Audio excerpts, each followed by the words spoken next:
Rebecca had exactly 3 minutes to decide whether matching millionaires counted as selling out or finally making rent on time.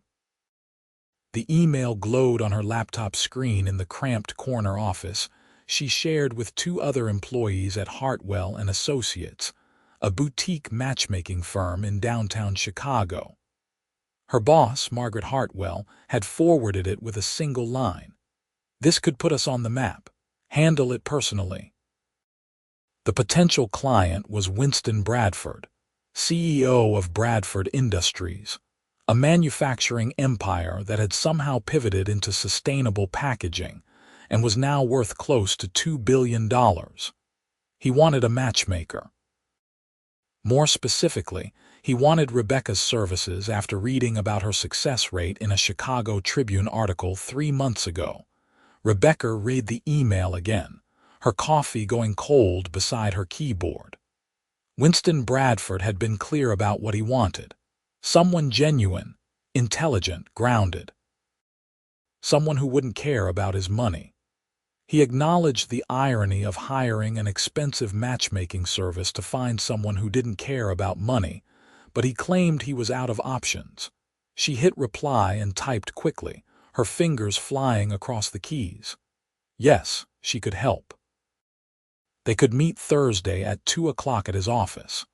Professional, confident.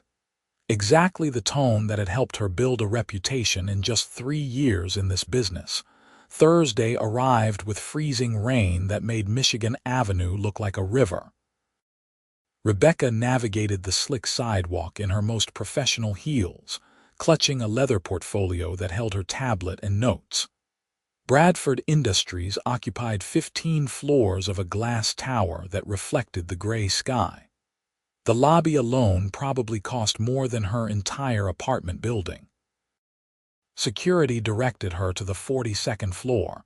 The elevator was so smooth she barely felt the ascent. When the doors opened, a young assistant with perfect posture greeted her immediately. "Miss Blake, Mr. Bradford is expecting you. Follow me, please." The executive suite was all clean lines and floor-to-ceiling windows. Rebecca caught glimpses of Lake Michigan through gaps in the buildings.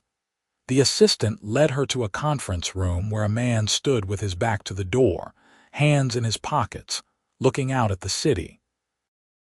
"Mr. Bradford, Rebecca Blake is here."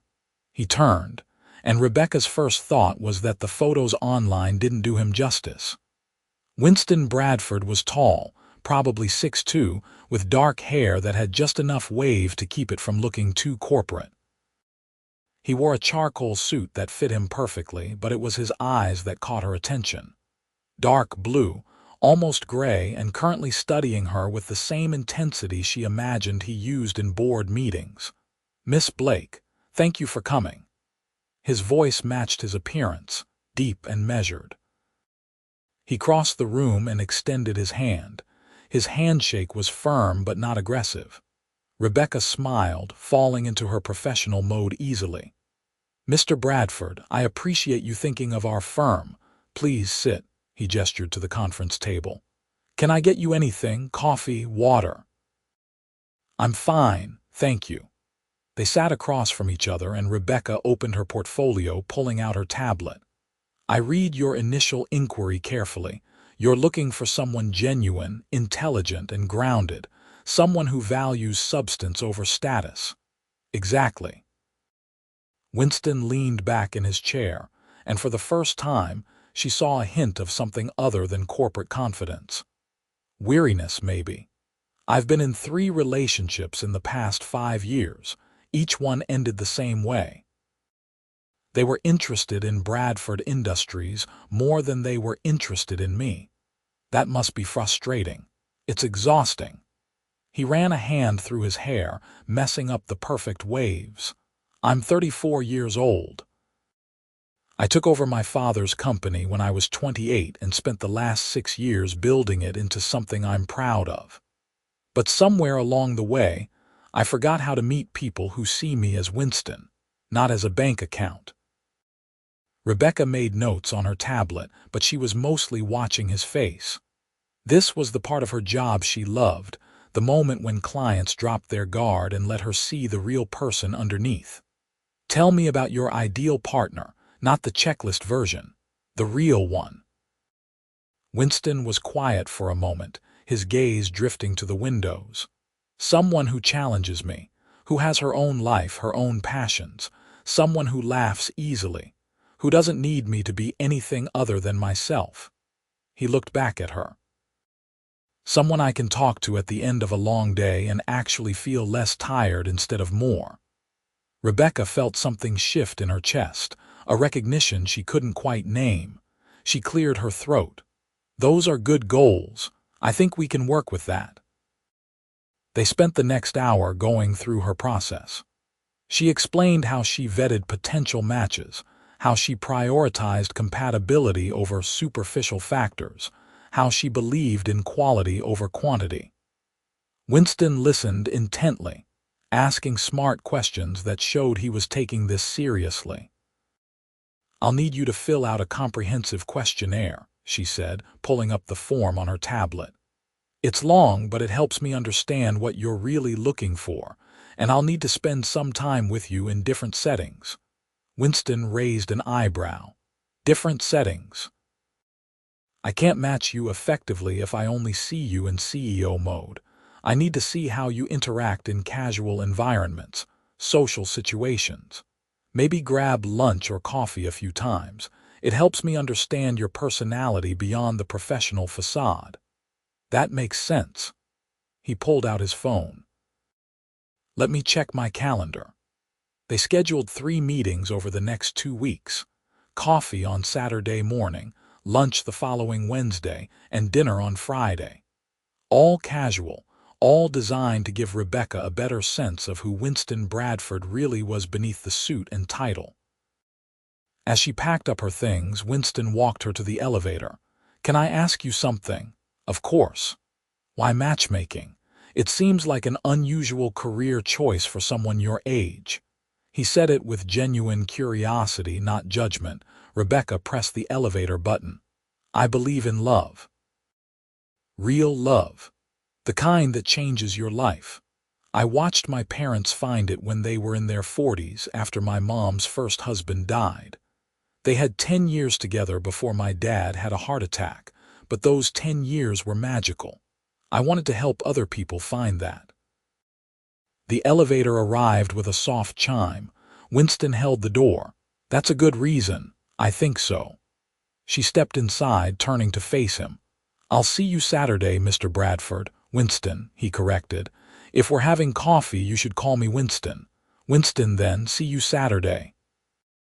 The doors closed, and Rebecca leaned against the elevator wall, letting out a breath she hadn't realized she was holding. This was going to be an interesting case. Saturday morning was bright and cold, the kind of Chicago winter day where the sun made everything sparkle but provided zero actual warmth. Rebecca met Winston at a coffee shop in Lincoln Park, far from the downtown business district. She got there first and claimed a corner table, ordering her usual latte. Winston arrived 10 minutes later wearing jeans and a navy pea coat, looking remarkably different from the polished executive she'd met Thursday. His hair was slightly messy from the wind, and he was smiling. "Sorry I'm late." "Parking was a nightmare. You drove yourself." Rebecca couldn't keep the surprise out of her voice. "Did you think I had a driver?" Winston laughed, shrugging out of his coat. "I save that for business events. Real life requires actual skills like parallel parking." He ordered a black coffee and a blueberry muffin, then settled into the chair across from her. The coffee shop was busy with the weekend crowd, filled with the sounds of conversation and the hiss of the espresso machine. "So," Winston said, breaking off a piece of muffin, "how does this work? Do you interview me, take notes, just talk to me like a normal person?" Rebecca wrapped her hands around her cup.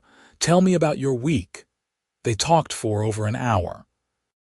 Winston told her about a supplier issue in Michigan, a new sustainable material his research team was developing, a ridiculous presentation his board had made him sit through. He was animated when he talked about work, but not in an obsessive way, more like someone who genuinely enjoyed what he did.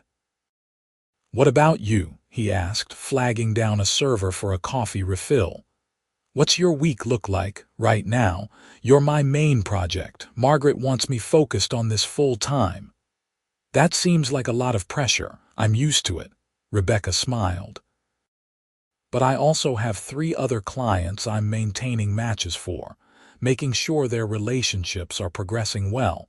One couple just got engaged, actually. That must be satisfying." "It really is. They're perfect for each other. She's a teacher. He's a graphic designer. They met through our service 8 months ago and just clicked immediately." Winston leaned forward, resting his elbows on the table. "What makes people click, in your professional opinion?" Rebecca considered the question.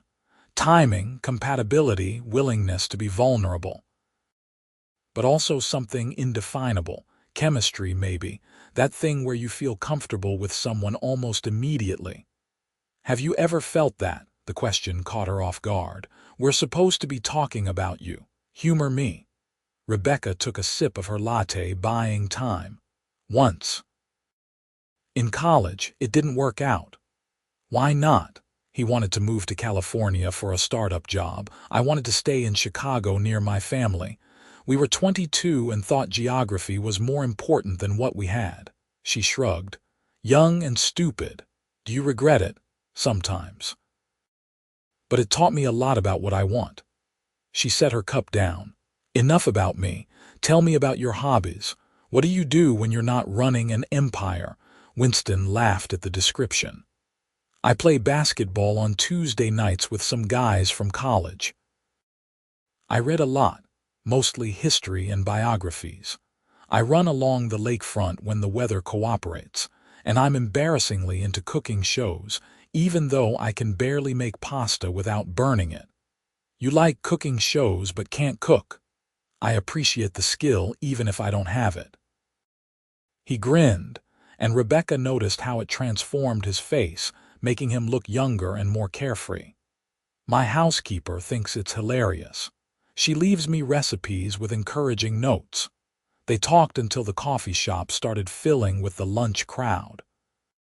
When Winston checked his watch, he looked surprised. "We've been here for 2 hours. Good conversation tends to do that." Rebecca gathered her things. "This was helpful for your assessment?" "Yes, you're much more relaxed than you were in your office." "I feel more relaxed." Winston stood, pulling on his coat. "Can I walk you to your car?" They walked out into the cold together. Rebecca's car was parked 2 blocks away, and they fell into step easily. The sidewalks were crowded with weekend shoppers and families. "Can I ask you something?" Winston said as they waited at a crosswalk. "And you can tell me if it's inappropriate. Okay. Do you ever date your clients?" Rebecca felt her cheeks warm despite the cold. "No, that would be completely unethical, right? Of course." Winston looked straight ahead as they crossed the street. "I was just curious about the rules." They reached her car, a practical Honda that had seen better days. Winston waited while she unlocked it. "Thank you for this morning," he said. "I actually had a good time." "Me too. I'll see you Wednesday for lunch." She drove home with the heat blasting, her mind replaying the conversation. There had been something in the way Winston asked about dating clients, a note in his voice that made her think it wasn't just idle curiosity. But she pushed the thought away. She was professional. He was a client. End of story. Wednesday's lunch was at a Mexican restaurant in Wicker Park. Winston showed up in business casual, having come straight from a morning meeting. Rebecca was already seated in a booth when he arrived, and he slid in across from her with an apologetic smile. "Sorry, meeting ran long." "No problem. I ordered us guacamole to start. Hope that's okay." "Perfect." The server brought over the guacamole with warm chips, and they ordered their meals. Rebecca had planned specific questions for this meeting. designed to dig deeper into Winston's relationship history and what he was really looking for. "Tell me about your last relationship," she said, dipping a chip into the guacamole. "What went wrong?" Winston sighed. "Sarah. We dated for almost a year. She was a lawyer at one of the firms we work with. Smart, beautiful, ambitious. Everything looked good on paper. But I realized she was more interested in the lifestyle than in me. She loved the galas, the charity events, being seen with me. When I suggested we spend a quiet weekend at a cabin I own in Wisconsin, just the two of us, she looked at me like I'd suggested we move to Mars." He grabbed a chip. The final straw was when I overheard her on the phone with her mother, talking about how much the engagement ring would probably cost. That must have hurt. It was clarifying. I broke it off the next day. Winston met her eyes. "I don't want someone who sees me as a prize or a project. I want a partner." Rebecca made mental notes, building a clearer picture of what Winston needed. What about before Sarah? Before her was Melissa. She was a curator at the Art Institute. That one ended when I realized we had nothing to talk about once we exhausted art and work. And before her was Amanda during business school. That was actually the healthiest relationship I've had, but we wanted different things. She wanted to travel the world, I wanted to build something here. So you've had serious relationships. That's good. It means you know how to commit. I know how to try. Winston's expression was rueful. Whether I know how to succeed is another question. You're self-aware. That's half the battle. They ate lunch, conversation flowing easily between bites. Rebecca found herself laughing at Winston's story about a disastrous presentation to Japanese investors, and she shared her own horror story about a client who showed up to a first date in a full tuxedo for a coffee meeting. "You're good at this," Winston said, as the server cleared their plates. "At eating Mexican food, at making people comfortable. I'm sitting here telling you things I usually don't talk about, and it feels natural. That's my job." "Is it just your job?" The question was casual, but there was something weighted in Winston's gaze. Rebecca felt the conversation shifting into dangerous territory. "Winston, I should clarify something. My role is to find you a match, a great match, someone who will be perfect for you." "I know." He sat back. "You're right, sorry, professional boundaries. It's not about boundaries.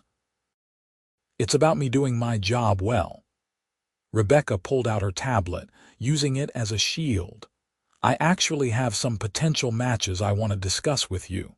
She walked him through 3 profiles. Jessica, a nonprofit director who shared his interest in sustainability. Lauren, a physician who valued work-life balance. Amanda, a small business owner with a wry sense of humor. All 3 were beautiful, accomplished, and had been carefully vetted. Winston listened, asked questions, but Rebecca couldn't read his expression. Finally, he said, "They all sound great.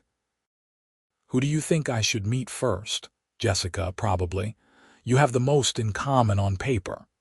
"Set it up." They finished lunch, and Winston insisted on paying despite Rebecca's protests that it was a business meeting. As they walked out to the parking lot, he turned to her. "Friday dinner is still on, right?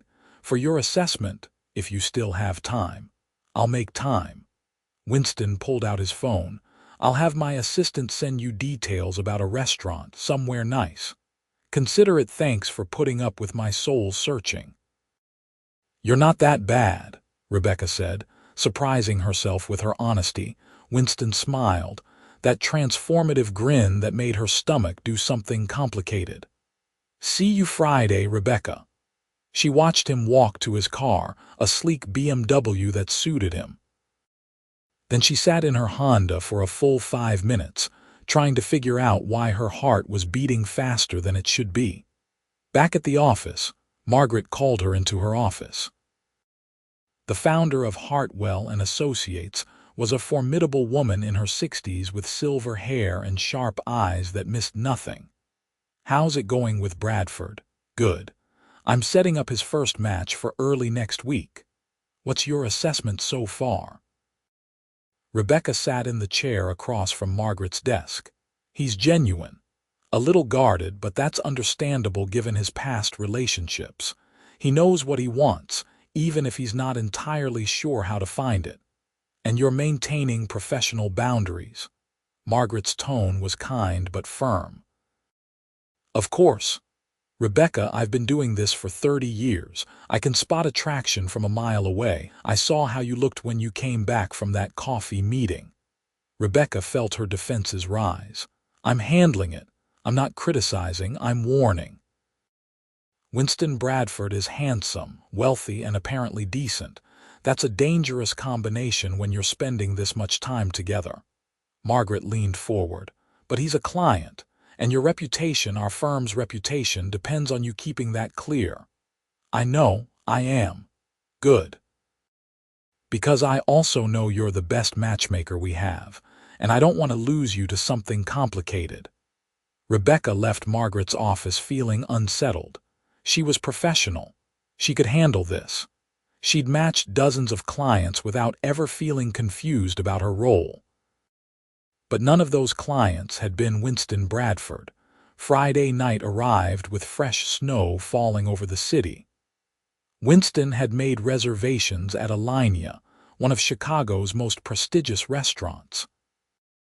Rebecca almost protested the extravagance, but decided it would reveal too much about her own discomfort. She wore a black dress she'd been saving for special occasions, simple but elegant. When she arrived at the restaurant, Winston was already there, wearing a dark suit that made him look like he'd stepped out of a magazine spread. "You look beautiful," he said, and there was nothing professional in the way he looked at her. "Thank you. You clean up pretty well yourself." The hostess led them to a private table. Alinea was famous for its experimental cuisine, each course an artistic creation. As the meal progressed through dishes that were as much art as food, Rebecca found herself forgetting why they were there. "This is incredible," she said, tasting something that involved apple and smoke and magic. "I'm glad you like it. I've wanted to try this place for years but never had the right occasion." "Assessment dinners count as occasions." "No." Winston set down his fork. "But dinner with you does." Rebecca's breath caught. "Winston, I know what you're going to say. You're my matchmaker. This is professional. You're going to find me someone perfect." He leaned back in his chair. "But I need to be honest with you. These past 2 weeks, spending time with you, they've been the best weeks I've had in years. We barely know each other. I know enough. I know you're passionate about your work. I know you light up when you talk about successful matches. I know you're kind and funny and real. I know when I'm with you, I feel like myself instead of Winston Bradford, CEO. I'm supposed to find you a match." Rebecca's voice was barely above a whisper. "What if you already did?" The question hung in the air between them, heavy with possibility and complication. Rebecca picked up her water glass just to have something to do with her hands. "I can't," she finally said. "Even if I wanted to, which I'm not saying I do, it would be unethical. You came to me for help, then fire me as a client. It doesn't work that way." "Why not? I'm an adult." "You're an adult. We both get to make our own choices. Because you hired me to find you someone genuine, someone who sees you for you, not your money or status. How would you ever know if I was that person, or if I just got swept up in the process?" Winston was quiet for a long moment. "That's a fair point." The rest of the meal passed with careful conversation, both of them avoiding the minefield they'd just navigated. When Winston dropped her off at her car, he didn't try to kiss her, but the look in his eyes said he wanted to. "I'll set up that date with Jessica," Rebecca said, gripping her keys. "Okay." Winston shoved his hands in his pockets. "For what it's worth, I meant what I said. I know." She drove home with tears in her eyes, frustrated with herself for caring this much. Margaret was right. This was complicated. But she had a job to do, and she was going to do it. The date with Jessica was set for the following Tuesday at a wine bar downtown. Rebecca prepared Winston with talking points and conversation starters, maintaining strict professional distance. Winston listened, asked the right questions, and agreed to everything she suggested. On Tuesday evening, Rebecca stayed late at the office, pretending to work on other client files. In reality, she was watching the clock and imagining how the date was going. Jessica was wonderful. Genuinely kind, smart, passionate about her work. Exactly what Winston said he wanted. Her phone rang at 9:30. Winston's name appeared on the screen and she considered not answering, but she was his matchmaker. This was her job. How did it go? She's great. Winston's voice was flat. Just like you said, smart, funny, interesting. But she's not you. Rebecca closed her eyes. Winston, you need to give this a real chance. You spent, 2 hours with her. You can't write someone off that quickly. I'm not writing her off. I agreed to a second date next week. But I'm not going to lie to you about how I feel. Please try.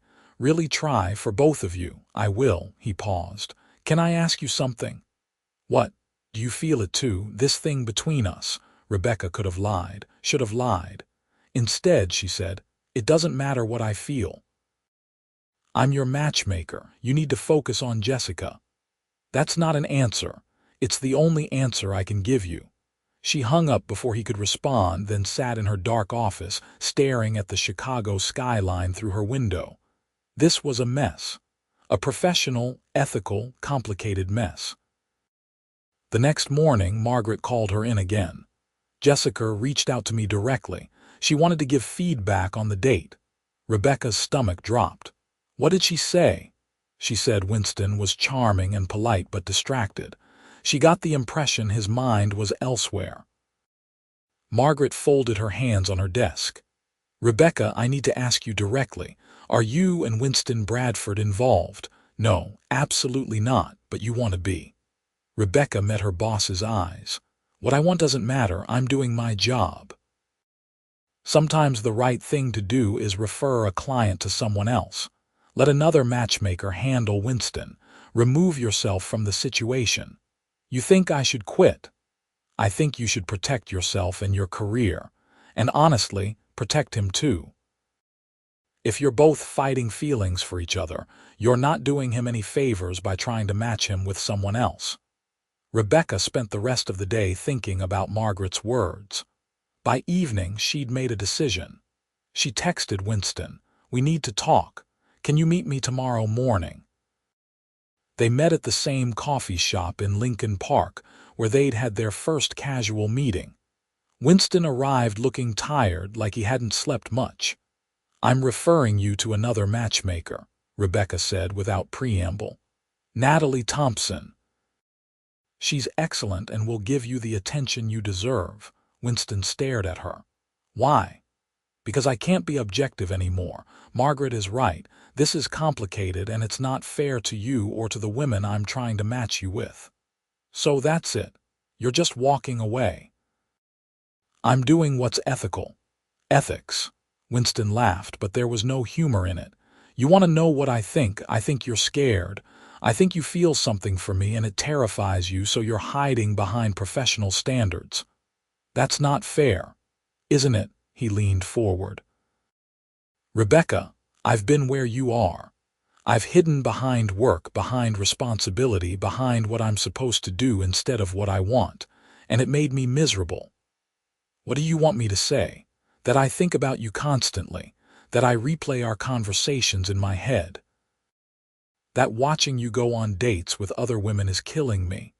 The words came out in a rush, raw and honest. Fine, I admit it, but that doesn't change anything. You came to me for help and I owe you that. You don't owe me anything except honesty and maybe a chance to see where this goes. Rebecca shook her head.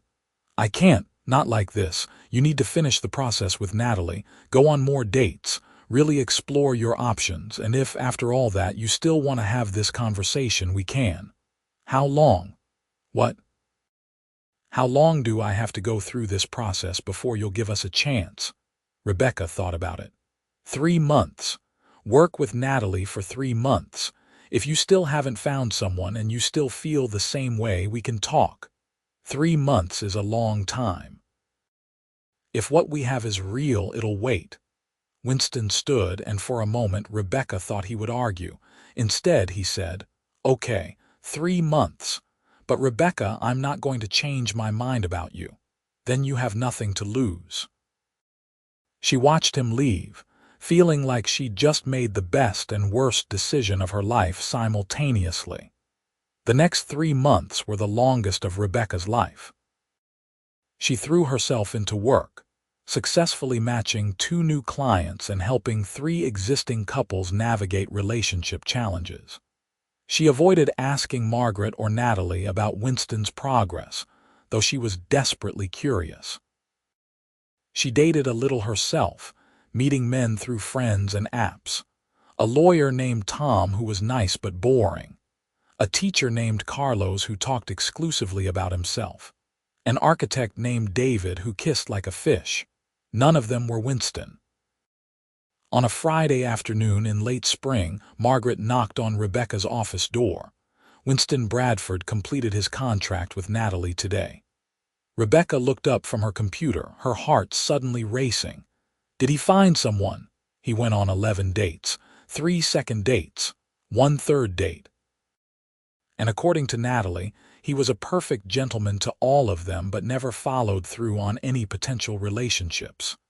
So he's single, very single, and according to the message he left for you, waiting in the lobby. Margaret's expression was knowing. I think your 3 months are up. Rebecca saved her work with shaking hands and walked out to the lobby.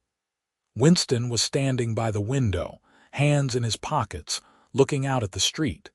He'd gotten a haircut recently, and the spring sun was making him look like something out of a movie. He turned when he heard her footsteps. "Hi," he said. "Hi." They stared at each other for a long moment. Then Winston said, "I did what you asked. 3 months. 11 very lovely women who were all perfectly fine, and the whole time all I could think about was you, Winston." "Wait, let me finish." He crossed the lobby to stand in front of her. "I know you were trying to do the right thing, and I respect that. But Rebecca, I've spent 3 months trying to feel for someone else what I feel when I'm with you, and it's not happening. So I'm here to ask if you'll have dinner with me. Not as my matchmaker, not as an assessment, just as Rebecca and Winston, 2 people who might have something worth exploring." Rebecca felt like her heart was trying to escape her chest. "I spent 3 months trying to talk myself out of this. Did it work? Not even a little bit." Winston smiled, that full, transformative smile she'd been missing for months. "So is that a yes to dinner?" "It's a yes to dinner, and maybe more if you play your cards right. I'll do my best." He took her hand, and the simple touch felt like coming home after a long journey. They walked out of the building together into the spring afternoon, and Rebecca felt something click into place, that indefinable thing she described to Winston months ago. "Where do you want to go?" Winston asked as they reached the sidewalk. "Anywhere. Everywhere. I don't care." Rebecca laughed, feeling light for the first time in months. "Surprise me. I can do that." They ended up at a small Italian restaurant in Little Italy, the kind of place with red checkered tablecloths and candles in wine bottles.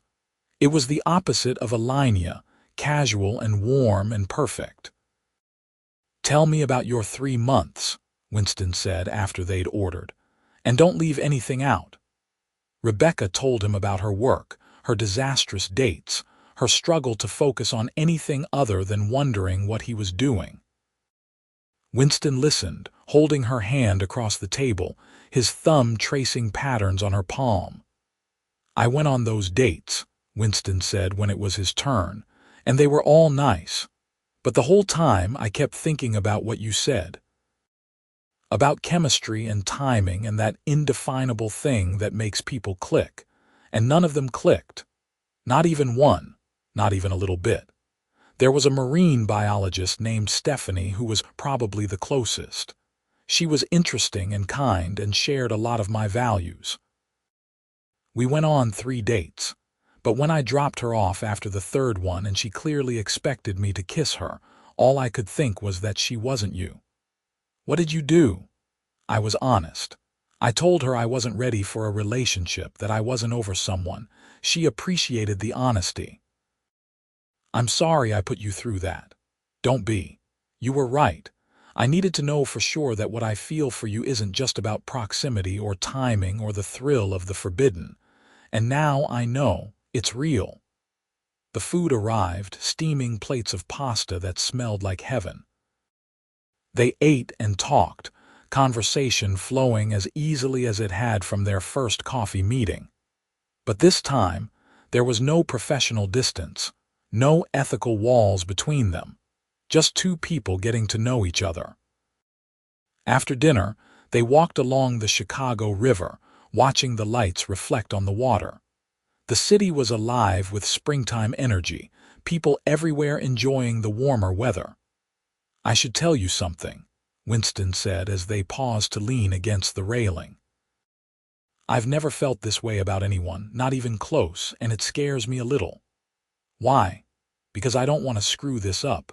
You're important to me. This is important. Rebecca turned to face him, the river at her back. I'm scared too. I never meant for this to happen. You were supposed to be just another client. A high-profile case, sure, but still just a job. When did that change, honestly? That first coffee meeting. You made me laugh and I thought, oh no, this is dangerous. And I was right. Winston reached up, tucking a strand of hair behind her ear. Can I kiss you? I've been waiting 3 months for you to ask. He leaned in slowly, giving her time to change her mind. But Rebecca met him halfway, and when their lips touched, it felt like every moment of the past 3 months had been leading to this. The kiss was gentle at first, exploratory, then deeper as Winston's hand cupped the back of her neck, and Rebecca's fingers gripped his jacket. When they finally pulled apart, both of them were breathless. Wow, Winston said. Yeah, wow. They spent the rest of the evening walking through the city, talking about everything and nothing. Winston told her about his childhood, growing up as the son of a CEO, the pressure to succeed. Rebecca shared stories about her parents, her decision to go into matchmaking, her dreams of eventually starting her own firm. You should do it, Winston said as they sat on a bench in Millennium Park, watching late-night tourists take photos of Cloud Gate. Start your own firm. Eventually. I need more experience first, more capital. What if you had investors? Rebecca looked at him. Winston Bradford, are you offering to bankroll my business dreams on our first date? Would that be too much? Way too much. Ask me again in 6 months. I'm going to hold you to that. They ended the night at Rebecca's apartment building. Winston walked her to the door like a proper gentleman, despite the fact that they'd been kissing on and off for the past hour. When can I see you again? He asked, still holding her hand. Tomorrow. Too eager. I've waited 3 months. I'm done playing it cool. Winston laughed, pulling her in for one more kiss. Tomorrow it is. I'll pick you up at 10. Dress casual. Where are we going? It's a surprise. The next morning, Winston showed up in jeans and a Henley that made him look impossibly handsome. He drove them out of the city, north along the lake. They talked the whole way, the conversation flowing as naturally as breathing. Are you going to tell me where we're going? Rebecca asked as they passed through a small town. My cabin. The one Sarah refused to visit. I want to share it with someone who will actually appreciate it. The cabin turned out to be a beautiful log structure on the shore of a small lake in Wisconsin. It was rustic but well-appointed, with a stone fireplace and windows that overlooked the water. Winston, this is beautiful. My grandfather built it. My dad used to bring me here when I was a kid. It's my favorite place in the world. They spent the day exploring the area. Winston took her hiking on a trail that wound through pine forests and opened up to stunning lake views. They had a picnic lunch on a rocky outcrop, sandwiches and fruit that Winston had packed in a cooler.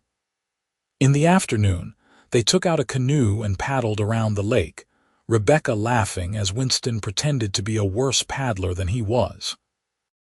"You're doing that on purpose," she accused as they spun in circles. "Maybe I just like hearing you laugh." As the sun started to set, they built a fire in the cabin's fireplace and curled up on the couch together. Rebecca felt Winston's arm around her shoulders, felt safe and content in a way she hadn't in months. "Thank you for bringing me here," she said, watching the flames dance. "Thank you for giving us a chance. I know it wasn't easy for you. Worth it, though." They stayed at the cabin until late evening, then drove back to the city with the windows down and music playing. When Winston dropped her off, he kissed her thoroughly before letting her go. "I'll call you tomorrow," he promised. The next weeks fell into a pattern. Winston would take Rebecca to dinner after she got off work. They'd spend weekends together, sometimes in the city, sometimes at the cabin. They talked for hours, learning each other's quirks and habits. Winston brought her coffee in the mornings. Rebecca left sticky notes with jokes on his bathroom mirror. Margaret gave Rebecca knowing looks but didn't comment on her obvious happiness. Natalie congratulated her on finding her own match, even if the circumstances were unconventional. 2 months into their relationship, Winston invited Rebecca to a company gala. It would be their first public appearance together, and Rebecca was nervous. "These people are going to judge me," she said, looking at herself in the mirror of Winston's penthouse apartment. She was wearing a blue dress Winston had surprised her with, elegant and probably more expensive than her monthly rent. "Let them." Winston came up behind her, adjusting his bow tie in the mirror. "I don't care what they think. I care about you." The gala was held at a downtown hotel, a glittering affair with hundreds of guests. Winston introduced Rebecca to everyone as his girlfriend, his hand never leaving the small of her back. She met board members and investors, partners and competitors. Some looked surprised, others curious, but Winston's confidence made it easier. "That wasn't so bad," Rebecca said as they danced later in the evening, swaying to a jazz band's rendition of an old standard. "You were perfect, though I think you charmed my CFO more than I've managed in 6 years. I have a gift. You really do." Winston spun her out and back in, pulling her close. "I love you, Rebecca." The words hung between them, precious and terrifying. Rebecca looked up at him, at this man who'd started as a client and become everything. "I love you too." They left the gala early, unable to keep their hands off each other. That night in Winston's apartment high above the city, they took their relationship to the next level. And it was perfect, tender and passionate and right. The months that followed were a blur of happiness. Winston met Rebecca's family at a Sunday dinner that involved too much food and her younger brother interrogating him about his intentions. Rebecca attended board meetings as Winston's +1, offering insights that made him look at his business in new ways. They had their first fight about something stupid, whether to spend Christmas at his cabin or with her family. They compromised, doing both.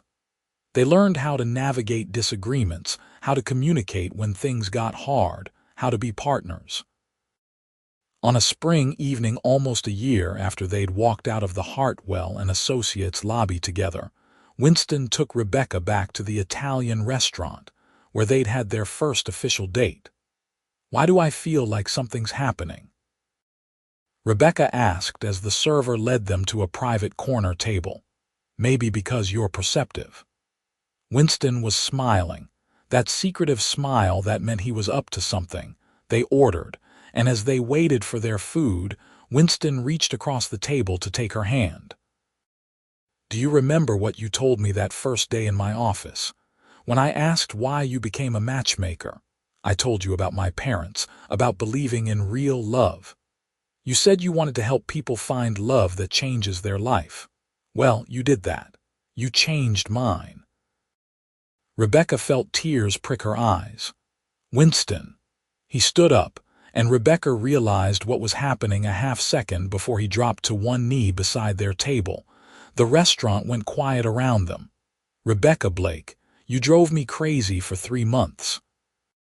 You made me go on terrible dates and question everything I thought I knew about what I wanted. And then you gave me the greatest gift of my life by giving us a chance. He pulled out a small velvet box, opening it to reveal a stunning diamond ring. Will you marry me? Rebecca was crying now, nodding before she could find words. Yes. Yes, of course yes. The restaurant erupted in applause as Winston slid the ring onto her finger and stood to kiss her. It was perfect, this moment, this man, this life they were building together. I was supposed to find you a match, Rebecca said, laughing through her tears. I did such a terrible job. I don't know. I think you found me the perfect match. Just took you a while to realize it was you. They were married 6 months later in a ceremony at the cabin, with close family and friends in attendance. Margaret gave a toast about the unconventional path love sometimes takes. Rebecca's mother cried through the entire ceremony. Winston's best man, his college roommate, made jokes about how Winston had needed to hire a professional to find love. But as Rebecca stood there, holding Winston's hands and promising to love him forever, she thought about that day in his office, when she'd had 3 minutes to decide if Matching Millionaires was selling out or finally making rent. She'd never imagined the job would lead her here to this man, to this life. I love you, Winston whispered as the officiant pronounced them married. I love you too, and for the record, you were right. About what? I did find you the perfect match. It just took me a while to see it. They kissed as husband and wife, surrounded by the people they loved, in the place that had become their sanctuary. And Rebecca thought about all the couples she'd matched over the years, all the love stories she'd helped create. But this one, her own, would always be her favorite. 2 years later, Rebecca did open her own matchmaking firm with Winston as a silent investor. She called it Blake and Associates, and her first client was a nervous executive who didn't believe in love anymore. Rebecca smiled as she listened to his story, remembering another executive who'd sat in her office and changed her life. I can help you, she told him confidently. But you have to be open to wherever this process leads, even if it's somewhere unexpected. Because sometimes the best matches were the ones you never saw coming. Sometimes love found you while you were busy looking for it for someone else. And sometimes the matchmaker matched herself into the greatest love story of all. Rebecca went home that evening to the brownstone she and Winston had bought together. He was in the kitchen, attempting to cook dinner and failing spectacularly, just like always. She wrapped her arms around him from behind, pressing a kiss to his shoulder. How was your first day? He asked, turning in her embrace. Perfect. I think I'm going to love having my own firm. I knew you would. He kissed her forehead. Did I tell you today that I love you? Only twice. You're slipping. Well then, I love you, Rebecca Bradford. Thank you for being the worst matchmaker and best wife in the world. I think you mean best matchmaker. No, definitely worst. You were supposed to match me with someone else, remember? Epic professional failure. Rebecca laughed, pulling him down for a kiss. Yeah, but look how well it turned out. No complaints from me. They ate dinner together, trading stories about their days, planning their upcoming trip to the cabin, discussing the possibility of starting a family. It was ordinary and domestic and absolutely perfect. Later, as they lay in bed with Rebecca's head on Winston's chest, listening to the sound of his heartbeat, she thought about the journey that had brought them here. The complications, the ethical dilemmas, the 3 months of waiting. All of it had been worth it for this, for him, for them. "What are you thinking about?" Winston asked, his fingers trailing through her hair. "How lucky I am. How grateful I am that you walked into my life even if you were technically a client." "Technically," Winston laughed. "I think we're way past technicalities." "True. Now you're stuck with me forever." Best life sentence ever.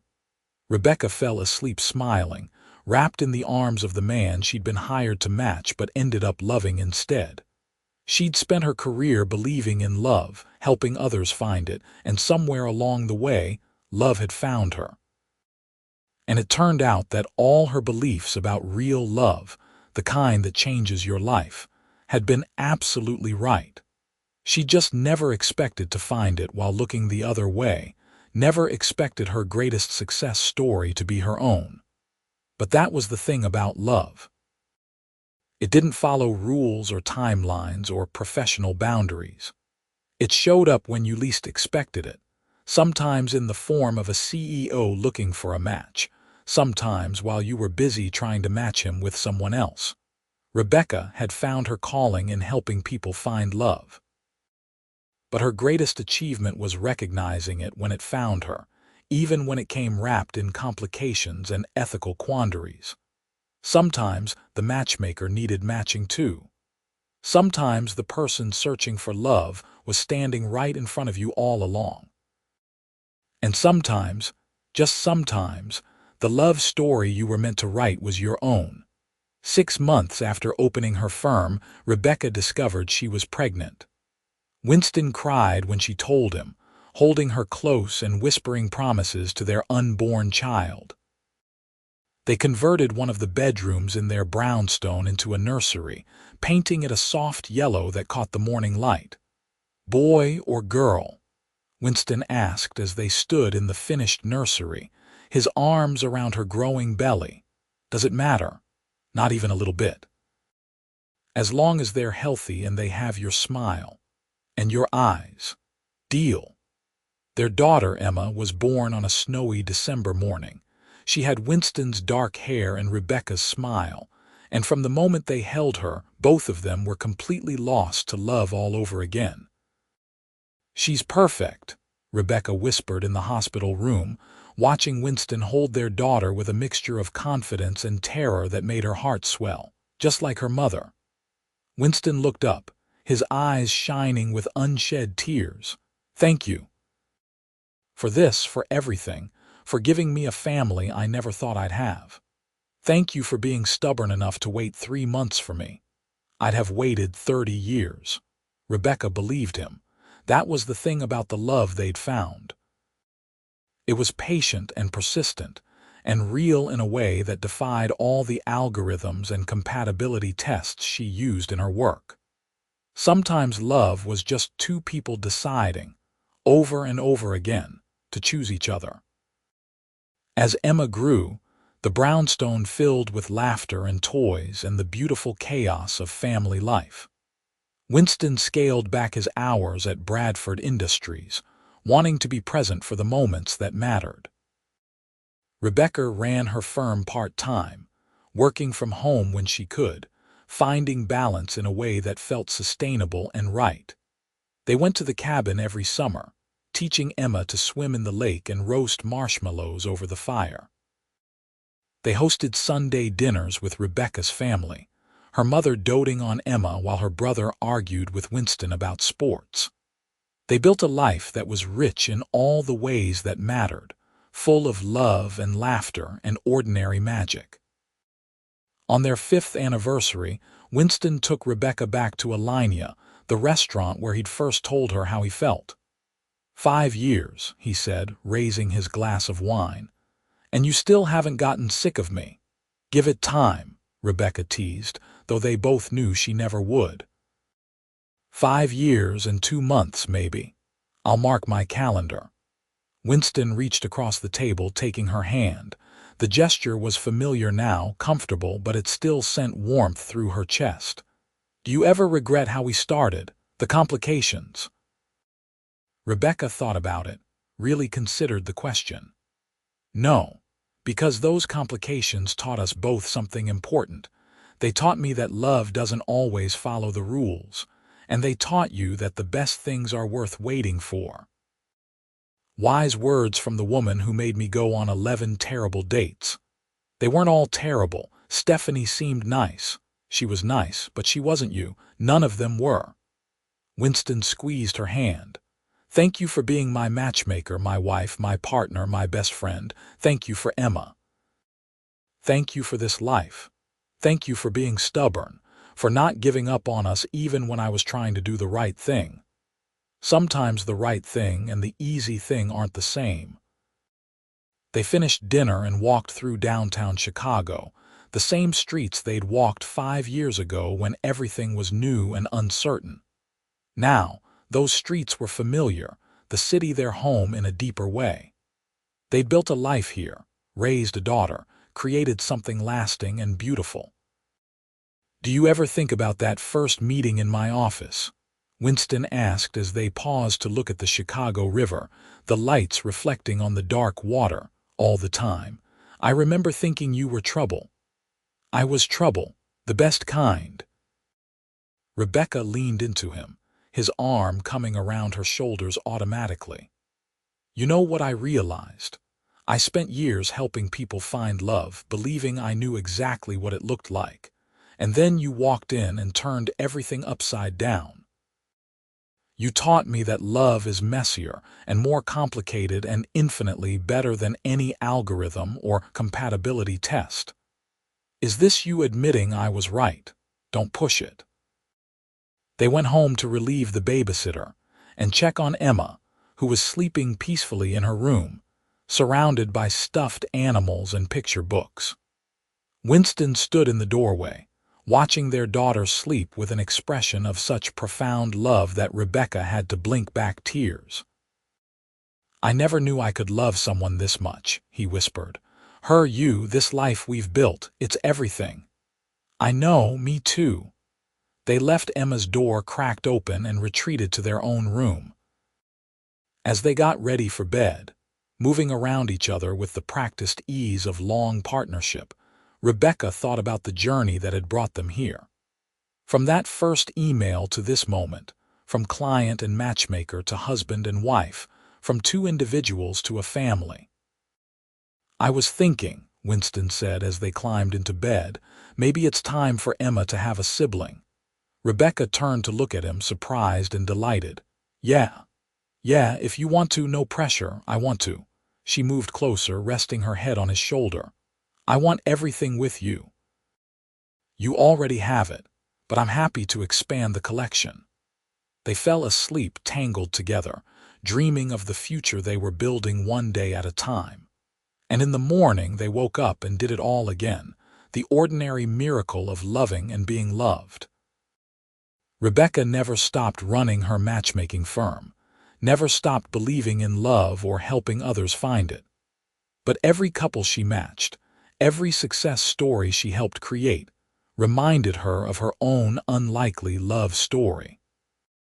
The CEO who'd hired her to find him a match, but had ended up matching into his own life in the most unexpected way. She'd been hired to do a job. She'd fallen in love instead. And somehow, impossibly, wonderfully, it had all worked out exactly as it was meant to. Years later, when people asked Rebecca about her most successful match, she would smile and say it was a complicated case. A stubborn client who didn't know what he wanted until he found it. A matchmaker who forgot the first rule of her profession: don't fall for the client. But rules were made to be broken, especially when breaking them led to love. Real love. The kind that changed your life. The kind Rebecca had always believed in but never expected to find. She'd been a matchmaker after all.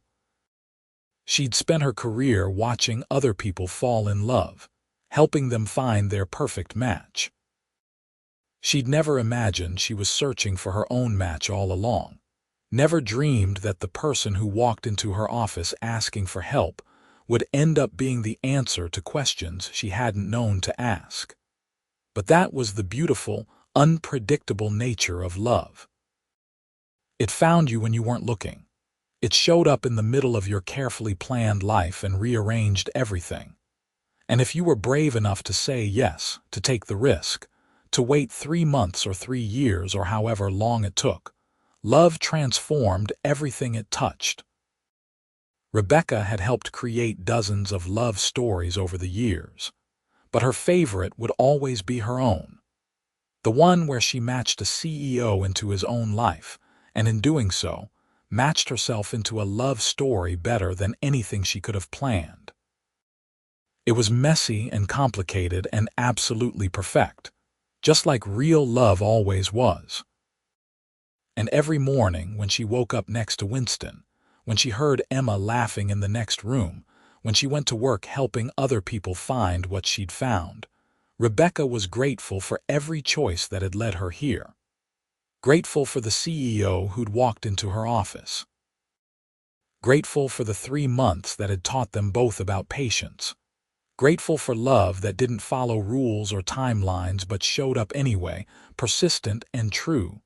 She'd spent her career as a matchmaker, but in the end, love had matched her. And it turned out that was the greatest gift of all.